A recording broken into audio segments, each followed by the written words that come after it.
Sompa AKYEDE 2025.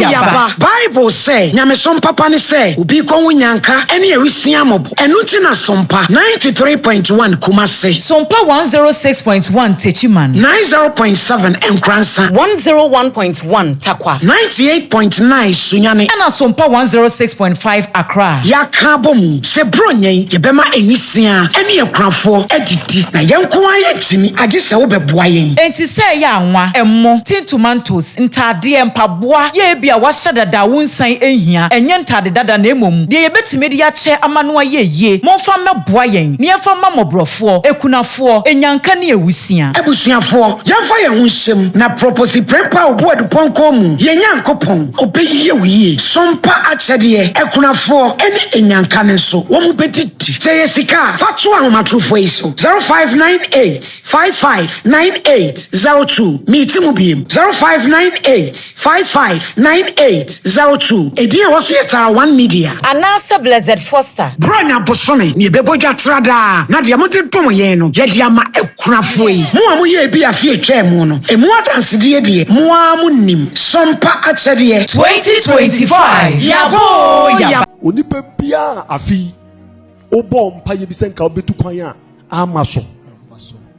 Me mau kiwi fatu trim ma wo yire fi December yi. Okay. Onipa bia afi na wo plans im senka obetu kwan. Nanso akwantu na ntumi amaso. Nanka pese wale afi. A prophecy kra by say nanka be wa nanso amaso. Nanka wo hia boafo pa afi mu. Nanso onsen ntumi anka boafo wantumi anhia boafo no. Na pese nka wo. Na wo ba adwuma bi mpa pa senka wade betere wa hie. Afi ni nyina ntumi ambam fa kiwi tu trim.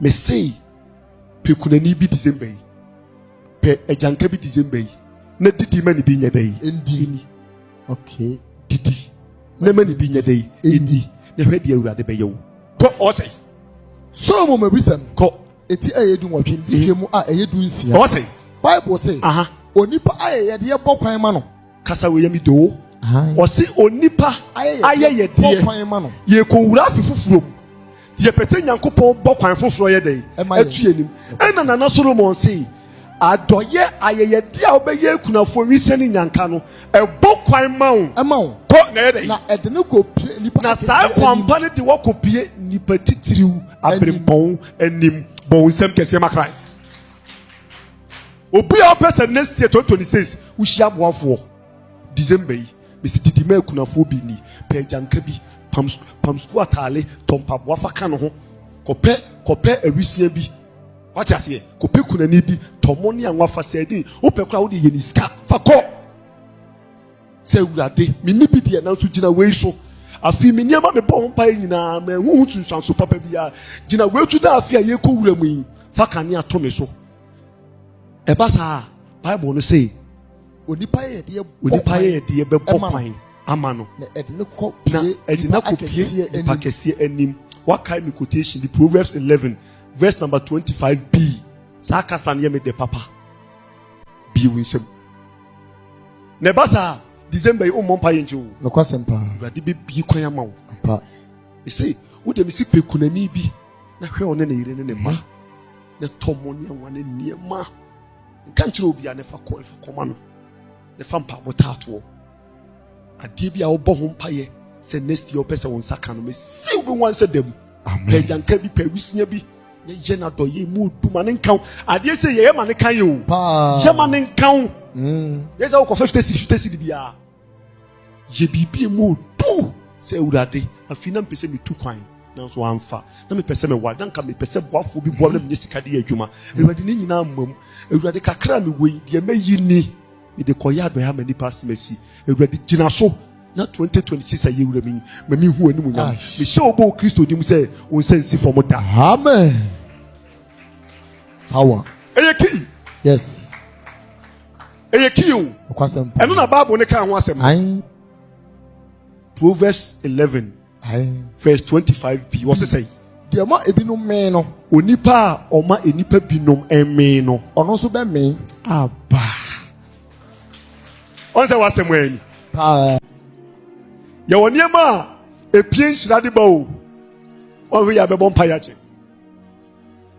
ya woniema ama edi nhyira bantem edi mpagya bantem ema akwantuo punu bie ntem ema wariya punu bie ntem ema adwuma punu bie ntem ema wohia boafo ntem pa jedi kan pa ye oma giving okay adoye se ubie wunsam edi ama obi wose se janka se hiani no se kunani na owo area ho owo kuronim no yiwuyam Emma no ko Emma nye wakuma hi se obema Emma nye wakuma hi se wuye bibi obi kwa timi ka se ai na we me ya mani de bi asem to nyondo do betima ya ma me obi ho obe ya do ya na o ya ma obi a bibi tu no betima ya dai abo sa do no ya na su nhira nta anya dai Emma kwasempa adoye nhira umpa ya do ya nipa o ya ma no oni bibi ya de beda wase kwasem oni hwe de be ma wo pa di owo de be ma nya so be ka se onyankopon nya dai shira enu su ne mu odu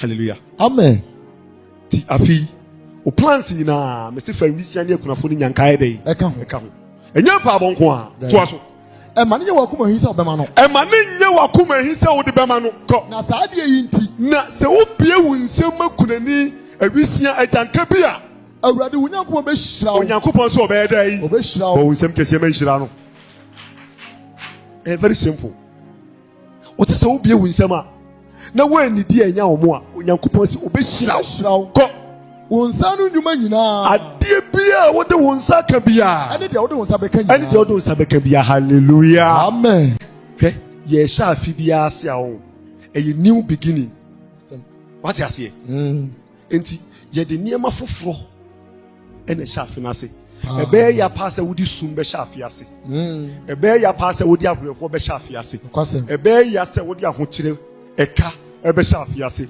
enti niema woni pa ya etumi ma o sha afi ase a kane ato no so na favor edi nanim no ena me kire wo no bie wunsam December me se dey bie wunsam hallelujah amen Sompa akyɛdeɛ 2025 yaba Bible say nyame sompa pa ne sɛ obi kɔnwo nyanka ɛne awisia mɔbɔ ɛno ti na sompa 93.1 Kumase Sompa 106.1 Techiman 90.7 Nkransa 101.1 Takwa 98.9 Sunyane Ana Sompa 106.5 Accra yaka bom sɛ bronyen yɛbɛma enisia ɛne akunafo adidi na yɛnko ayɛtimi agye sɛ wo bɛboa yɛn Enti se ya anwa emmo tin tomatoes ntade empaboa ye bia wahye dada wonsan ehia enye ntade dada na emom de yebetime de yache amanoa ye momfa meboa yen ne yefa mamobrofo ekunafo enyanka ne ewusia abusuafo yɛmfa yɛn ho hyem na proposi prempa obo aduponko mu yenyankopon obeyiye wiye sompa akyɛdeɛ ekunafo ene enyanka ne so wo mu bedidi sɛ yesika fatu ahomatrofo yi so 0598 559802 meeti mu biem 0598 559802 edin waso yetara one media Anasa Blessed Foster Branya Bosome ni bebodwa trada na de amode dom yen no ye de ama ekunafo yi mo amu ye bi afie etwa mu no emu adanse de mo amu nim sompa akyɛdeɛ 2025 yabo